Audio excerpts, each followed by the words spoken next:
होगा, जब आपके अखबारों में फोटो छपेगी तो आपके पेरेंट्स कहेंगे यही मेरा वो बेटा है। उस टाइम आप देखो कि कितना आप गर्व से महसूस हो जाओगे। इसलिए कह रहा हूँ थ्योरी पर ज्यादा टाइम नहीं लगाना है आपको, और रिवीजन कभी भी नोट से नहीं किया जाता है। नोट से नहीं करते हैं, एक बार कंसेप्ट को समझ लिया तो जितने ज्यादा मल्टीपल क्वेश्चंस करोगे उतनी ज्यादा प्रैक्टिस होगी।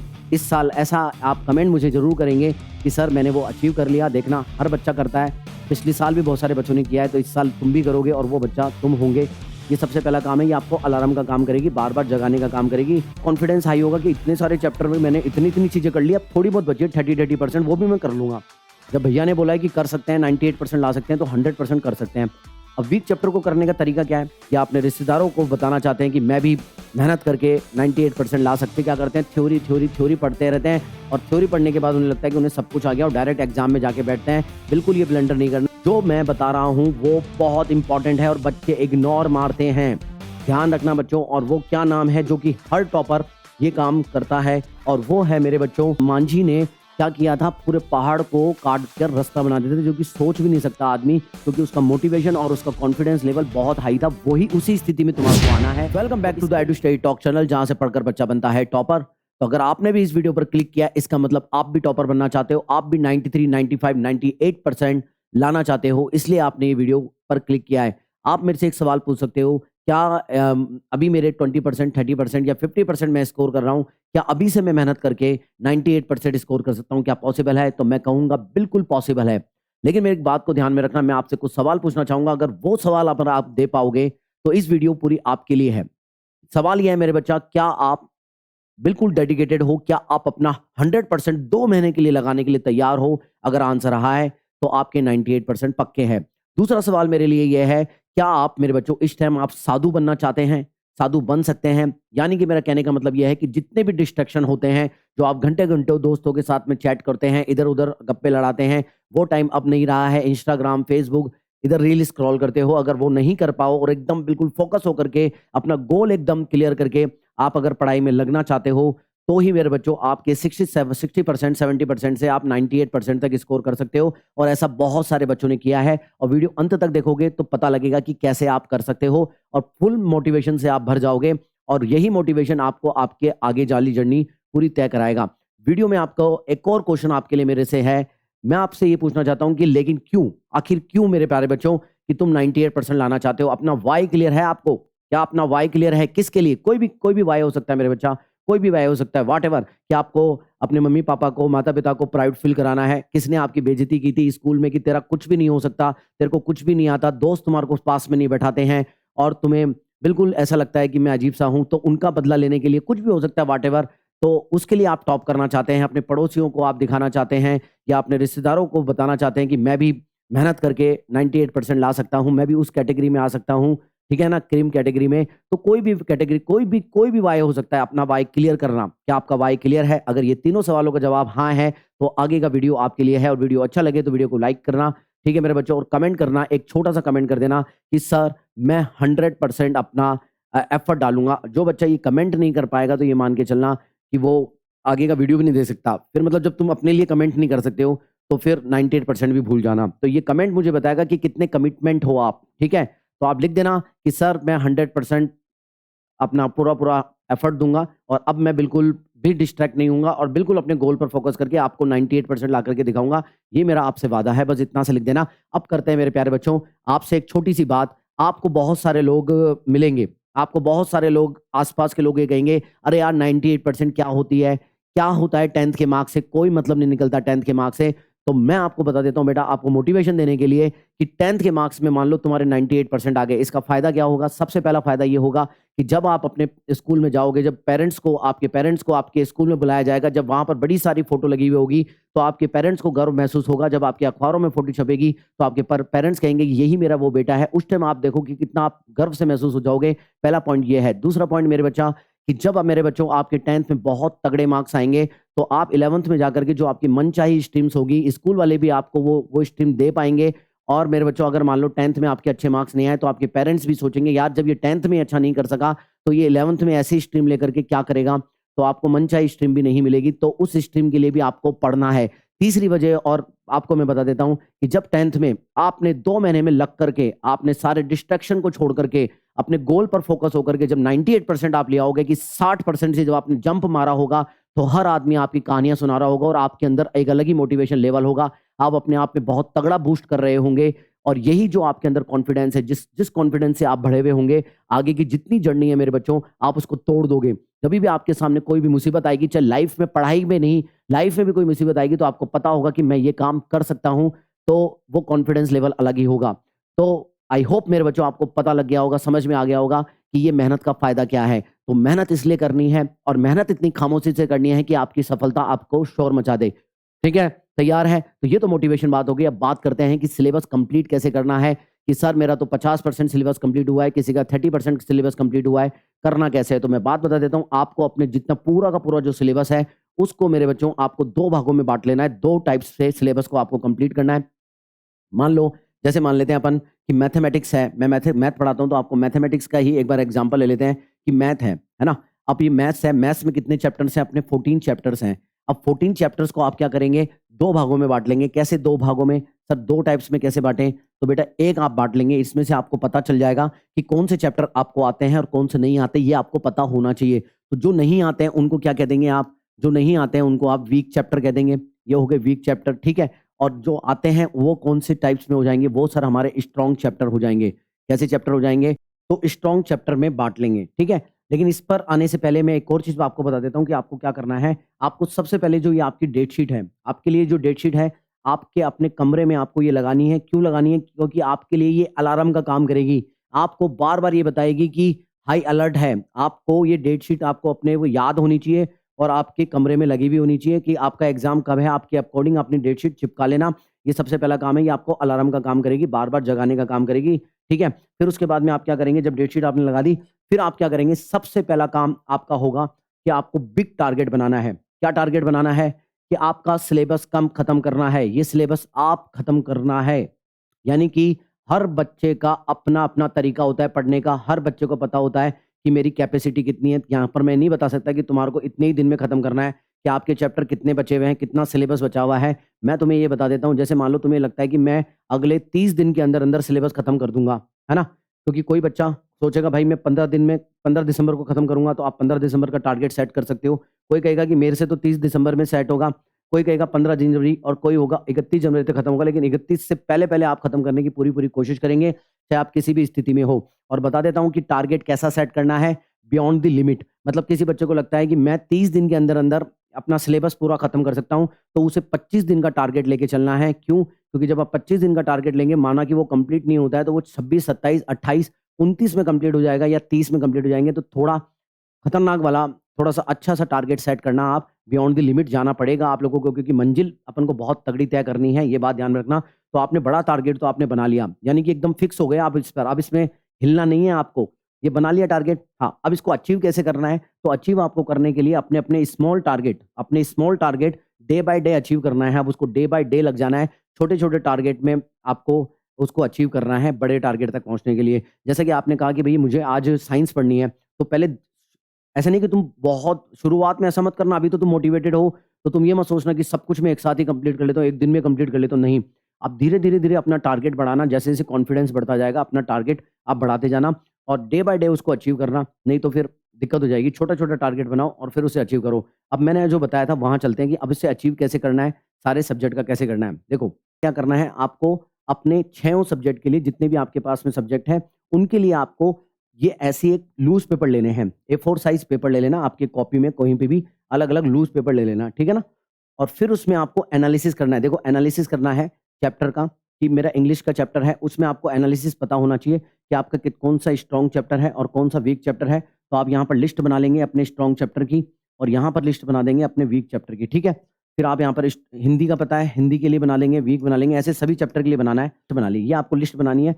ये जैसे आज आप वीडियो देख रहे हो और अब आपका मन हो गया है और आप बिल्कुल तैयार हो 100% लाने के लिए और अपना 100% एफर्ट देने के लिए, तो आप 1 दिन या 2 दिन के अंदर-अंदर पहला काम यही करेंगे, सबसे पहला काम, क्योंकि जब तक पता ही नहीं होगा कि किस रास्ते चलना है, तो फिर उस रास्ते चलेंगे कैसे? तो 1-2 दिन में अपन को क्या करनी है, सारी लिस्ट तैयार करनी है और लिस्ट तैयार हो जाए तो दोबारा इस वीडियो के नीचे आकर के लिख देना कि सर मेरा पहला पड़ाव तो पूरा हो गया, मैंने लिस्ट तैयार कर दी, यानी मुझे पता तो है कि क्या नहीं आता है और क्या आता है। तो ये लिस्ट तैयार हो गई, ठीक है?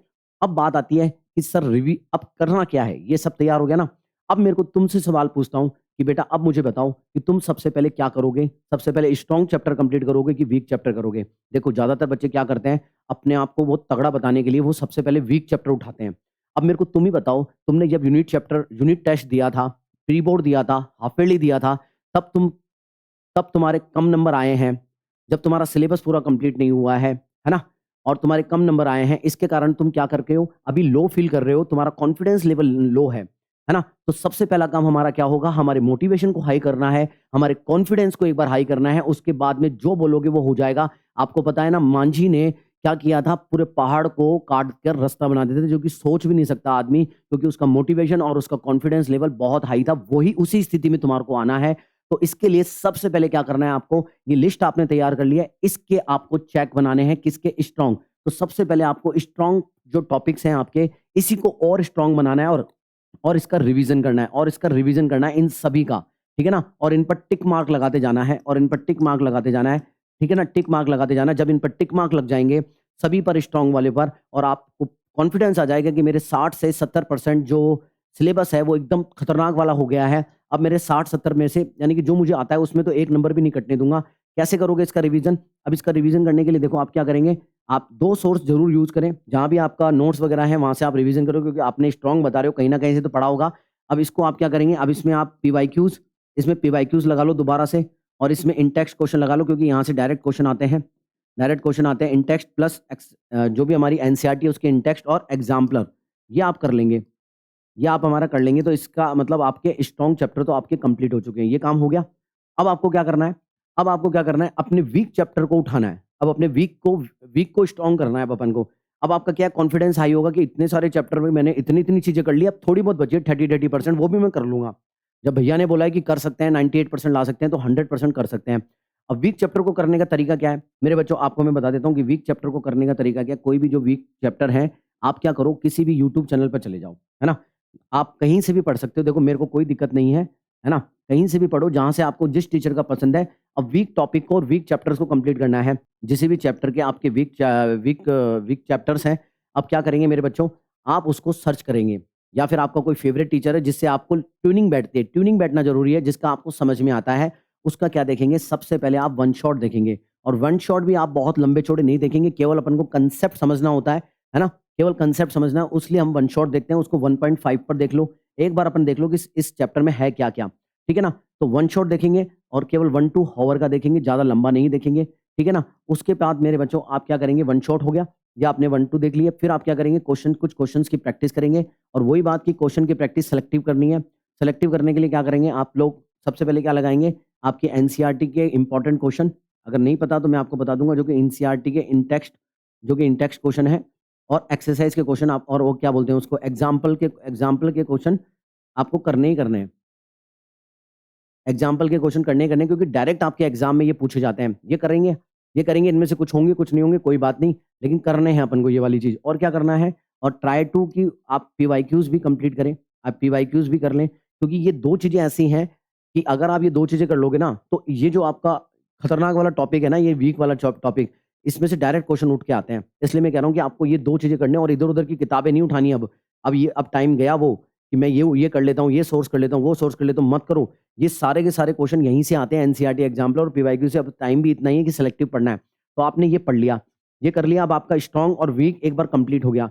लेकिन अब मैं आपको बता देता हूँ, सबसे इंपॉर्टेंट चीज़ जो मैं बता रहा हूँ वो बहुत इंपॉर्टेंट है और बच्चे इग्नोर मारते हैं। ध्यान रखना बच्चों, और वो क्या नाम है जो कि हर टॉपर ये काम करता है, और वो है मेरे बच्चों, सैंपल पेपर लगाना। अब आपकी बारी आती है सैंपल पेपर लगाने की। अब देखो, अब बताता हूँ मैं आपको सैंपल पेपर कौन सा लगाना है और कैसे लगाना है। बात यह है, क्योंकि हर टॉपर कैसे बना है, सैंपल पेपर लगा करके टॉपर बना है। तो बिल्कुल मेरे बच्चों, और सैंपल पेपर कौन सा लगाना है, कैसे लगाना है, ये मैं आपको बताता हूँ बच्चों। बेस्ट सैंपल पेपर लगाना है जो कि इस साल का जो लेटेस्ट सिलेबस है उसके आधार पर उसके क्वेश्चन हो, वेल रिसर्च क्वेश्चन हो। आपको वो सैंपल पेपर लगाने हैं, और कम से बच्चों हर चैप्टर के कम से कम 7 से 8 मतलब हर सब्जेक्ट के 7 से 8 सैंपल पेपर आप सभी को लगाने हैं। देखो मैं हर साल है ना बहुत सारे पब्लिकेशन के सब पब्लिकेशन के सैंपल पेपर मँगवाता हूँ, उनको रिसर्च करता हूँ और देखता हूँ कि किसके बेटर है। मेरे पास सभी पब्लिकेशन के हैं, लेकिन आपके लिए सबसे बेटर पब्लिकेशन का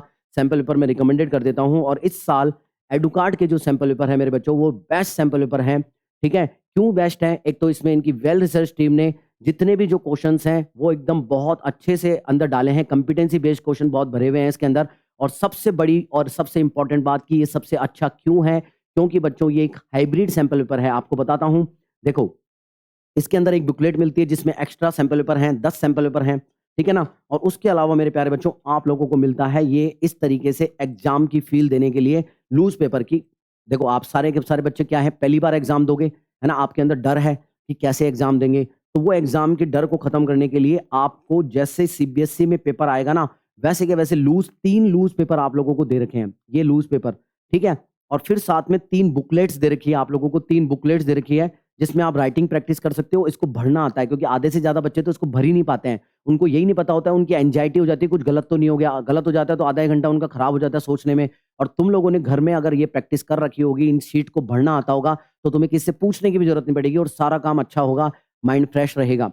तो मतलब मैं ये कहना चाहता हूँ कि आप प्रैक्टिस करके जाओगे और आपने घर में ही एग्ज़ाम की फ़ील ले ली होगी, तो मेरे को नहीं लगता कि आपको आगे कोई दिक्कत आएगी। तो मुझे सबसे बेटर चीज़ तो ये लगी, फिर इनका कंटेंट भी बहुत अच्छा है और इनके मतलब इनके जो क्वेश्चन्स हैं ना बड़े प्यारे हैं, तो आप खरीद लेना सारे के सारे बच्चे। आप कहोगे तो मैं लिंक डिस्क्रिप्शन बॉक्स में दे दूँगा, अमेज़न का लिंक होगा, कोई डिस्काउंटेड लिंक होगा, जो भी लिंक होगा वो आपको डिस्क्रिप्शन में मिल जाएगा। बेस्ट डिस्काउंट लिंक आपको दे दूँगा, वहाँ से आप परचेज़ कर सकते हैं। आपको अच्छा लगे कर लेना, है ना? लेकिन खरीदना ज़रूर है, ये सैंपल पेपर लगाने ज़रूर हैं। अब मैं बताता हूँ सैंपल पेपर लगाने कैसे हैं, है ना? क्योंकि यहाँ पर सबसे ज़्यादा बड़े ब ब बहुत सारे बच्चे मिस्टेक करते हैं। आओ, कैसे करना है? देखो, मैं बताता हूँ आपको कैसे करना है। देखो how to attempt sample paper कैसे लगाना है? आपने मान लो ये सैंपल पेपर खरीद लिया। अब आपको क्या करना है? आपको इस सैंपल पेपर नंबर 1 उठाया आपने। देखो रिवीज़न कैसे करना है ना? इसलिए कह रहा हूँ कि वन शॉट पर ज़्यादा टाइम नहीं लगाना है। इसलिए कह रहा हूँ थ्योरी पर ज़्यादा टाइम नहीं लगाना है आपको और रिवीज़न कभी भी नोट से नहीं किया जाता है। नोट से नहीं करते हैं, एक बार कांसेप्ट को समझ लिया, तो जितने ज़्यादा मल्टीपल क्वेश्चन्स करोगे, उतनी ज़्यादा प्रैक्टिस होगी, ठीक है ना? इसलिए एक अच्छा सोर्स होना ज़रूरी है, जो आपके एग्ज़ाम में डायरेक्ट क्वेश्चन आए, है ना? तो अब मैं बताता हूँ सैंपल पेपर को कैसे अटेम्प्ट मान लो तुमने सैंपल पेपर नंबर 1 उठाया, कोई भी सब्जेक्ट का सैंपल पेपर नंबर 1 उठाया, मान लेते हैं आपने मैथ का सैंपल पेपर नंबर 1 उठाया, ठीक है? अब आपने क्या किया, इसके अंदर 42 क्वेश्चन्स होते हैं, 38 तो तुम्हारे आते हैं और करके भी क्वेश्चन होते हैं, तो 42 क्वेश्चन होते हैं, मान लेते हैं 40 मान लेते हैं, चलो हाइपोथेटिकली 40 क्वेश्चन मान लेते हैं। आपने अटेम्प्ट किया, 40 क्वेश्चन अटेम्प्ट किए, 2, 3 अब सारे लिखना चाहूँगा नहीं, है ना? तो आपने जितने भी अटेम्प्ट किए मान लेते हैं आधे क्वेश्चन अटेम्प्ट किए, सारे किए मतलब, है ना? 13, 14, 15 और ऐसे करके और भी कर लिए, ठीक है ना? अब इतना लिखेंगे टाइम खराब हो जाएगा। अब क्या करेंगे, अब जब आपने इनको सॉल्व किया होगा, तो कुछ तो आपसे बन गए होंगे, कुछ आपसे बन गए होंगे, ये नहीं बना होगा, ये नहीं बना होगा, ये बन गया होगा, माना कि ये नहीं बना होगा, ये भी नहीं बना होगा, ये बन गया होगा, ये बन गया होगा, ये बन गया होगा, आराम से बन गए होंगे ये और ये नहीं बना होगा, ठीक है ना? ऐसे करके 40 में से आप मान के चलता हूँ कि तुम्हारे को 25 बन गए होंगे और 15 नहीं बने होंगे, ठीक है? अब सर करना क्या है? बच्चों अब करना क्या है, मैं आपको बहुत अच्छी चीज़ बता रहा हूँ। अब क्या करना है, आपको देखना है कि ये तो मेरे को आते हैं, ये तो मेरे को आते हैं, यानी कि ये जो भी टॉपिक्स हैं वो आपके स्ट्रॉन्ग टॉपिक में काउंट हो गए, तो आप इसको स्ट्रॉन्ग टॉपिक में डाल देना। आप मेरे बच्चों और ये क्या है, ये आपके वीक टॉपिक हैं, ये आपके वीक टॉपिक हैं, ठीक है ना? माना कि ये जो चैप्टर है, ये तुम्हारा मान लेते हैं ट्रिग्नोमेट्री का है, तो आपने ट्रिग्नोमेट्री टिक कर लिया। तो आपने ये देखा कि ये मेरा प्रोबेबिलिटी का क्वेश्चन है, तो आपने प्रोबेबिलिटी कर लिया। आपने ये देखा मेरा स्टैटिक्स का है, तो आपने स्टैटिक्स का टिक कर लिया।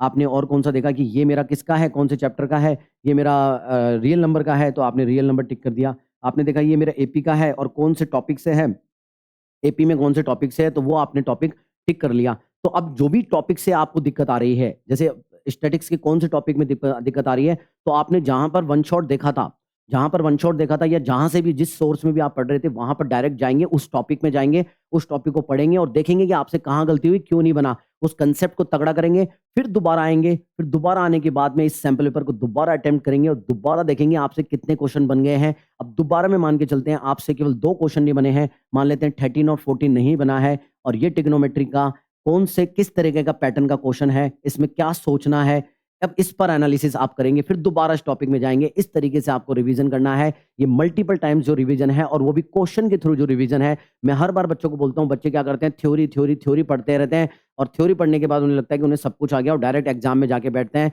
बिल्कुल ये ब्लंडर नहीं करना है, इसलिए ये सैंपल पेपर इंपॉर्टेंट होते हैं। कैसे अटेम्प्ट करना है मैंने बता दिया, रिवीजन भी इसके थ्रू ही करना है और इसमें आपको सॉल्यूशन भी बेस्ट मिलते हैं। तो यहाँ से भी आप सॉल्यूशन देख करके अपने कंसेप्ट को अच्छा कर सकते हैं और ये एक बहुत शानदार तरीका मुझे लगता है, ठीक है ना? तो ये रिवीजन आप इस तरीके से करेंगे और मैं वादा करता हूँ मेरे प्यारे बच्चों, अगर आपके अंदर डेडिकेशन है और यहाँ तक आप वीडियो देख रहे हो, तो मैं आपको वादा करता हूँ मेरे बच्चा, आप 98%, 99% आप अचीव कर सकते हो। मुझे आप पर बिलीव है, किसी और को आप पर बिलीव हो या नहीं हो, मुझे कोई फ़र्क नहीं पड़ता, मुझे आप पर बिलीव है। लेकिन बस आप मेरा बिलीव बनाने के लिए आप नीचे कमेंट बॉक्स में लिखेंगे कि सर मैं आपको 100% ला करके दूँगा और अपने माता-पिता का नाम रोशन करूँगा और आपका भी नाम रोशन करके दिखाऊँगा। ये मैं वादा करता हूँ अपने आप से, क्योंकि आपने मुझे विश्वास दिखाया। जो भी आप लिखना चाहें, एक पॉजिटिव कमेंट नीचे लिखेंगे, ठीक है ना? और जब आपका मैंने एक और टास्क दिया आपका, जब आपकी लिस्ट तैयार हो जाए, कौन-सी वाली लिस्ट? ये वाली लिस्ट। ये लिस्ट तैयार करनी है, आपकी वीक पॉइंट और स्ट्रॉन्ग पॉइंट आपको पता होना चाहिए। आपको ये पता होना चाहिए कि कौन से चैप्टर में आपको क्या आता है और कौन-सा चैप्टर आपको नहीं आता है। तो ये करने तैयार होने के बाद में, लिस्ट तैयार होने के बाद में, नीचे कमेंट बॉक्स में आकर के कमेंट करेंगे कि सर ये लिस्ट मेरी तैयार हो गई है। अब मैं उस जर्नी में और उस गाड़ी में बैठ चुका हूँ, जहाँ पर मुझे 98 और 99% मिलने वाले हैं। बेस्ट ऑफ लक मेरे प्यारे बच्चों। मिलते हैं किसी नेक्स्ट वीडियो में। अगर कोई टॉपिक आपको मतलब कोई नया वीडियो आपको बनाना है, कोई भी मदद मेरे से चाहिए, आप नीचे कमेंट बॉक्स में कमेंट कर सकते हो। मैं डेली आपके साथ में 7:30 बजे से लेकर के जब तक बच्चों का प्यार रहता है, तब तक आपको मैथ पढ़ाता हूँ। तो इस चैनल को आप सब्सक्राइब भी कर सकते हो। लेता हूँ मैं अलविदा मेरे बच्चों। Best of luck. आप फोड़ दोगे मेरे बच्चा, फोड़ दोगे। लगे रहो यार। अभी तुम लो फील कर रहे होंगे कि यार कैसे होगा, कैसे होगा, कैसे होगा? हो जाएगा भाई, लगे रहो, लगे रहो, हो जाएगा। मैं तुझ पर बिलीव करता हूँ, अपने आप पर बिलीव करना सीखो। एक दिन ऐसा आएगा, मतलब इस साल ऐसा आप कमेंट मुझे ज़रूर करेंगे कि सर मैंने वो अचीव कर लिया। देखना हर बच्चा करता है। पिछले साल भी बहुत सारे बच्चों ने किया है, तो इस साल तुम भी करोगे और वो बच्चा तुम होंगे। जय हिंद, जय भारत, वंदे मातरम। बाय मेरे बच्चा, बाय। ध्यान रखना अपना, बाय।